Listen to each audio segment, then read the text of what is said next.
I'm here with Captain Ginger Bearclaw from the Salt Lake City Fire Department. The decon process has been taking place. The patients have come through here now and they're on their way to the hospital. Can you tell us a little bit about this process that we've just witnessed? How do you handle these patients? Well, this is what we call a mass casualty incident. There's been an explosion and a fire due to a hazardous material explosion here at the VA. So we saw 50 patients that were critically injured. So we had to deal with the fire component, the hazmat component inside the structure.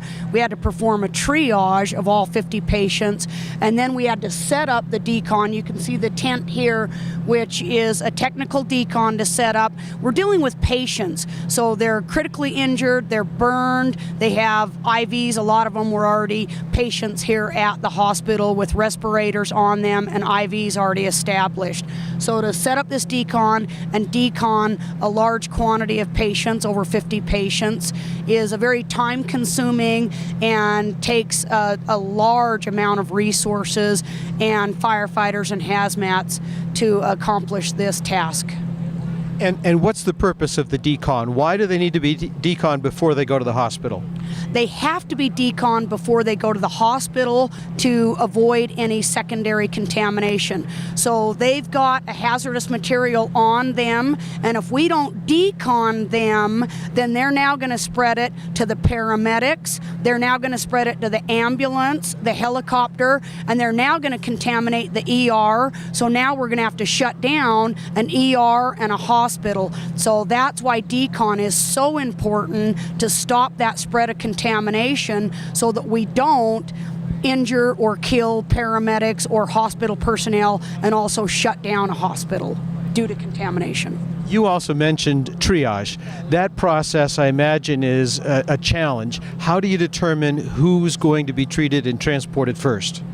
We have a triage system in place, and it's actually nationwide and statewide, and all of us carry triage packages, and we have tags, and we also have flagging. So you have red flagging, which is a priority patient, and then you've got yellow flagging, and then you've got green for the walking wounded, and then of course black flagging for deceased, dead, or dying. In a triage, we've got to try to save as many people as possible.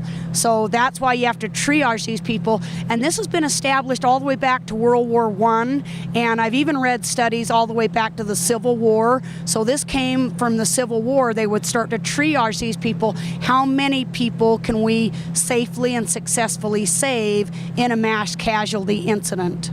And Captain Bearclaw, as you have now finished this process, there's going to be an evaluation of the exercise that you've been through today, this incident.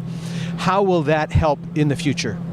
That's a key component of this drill, and it's so valuable because we learn what worked and what didn't work.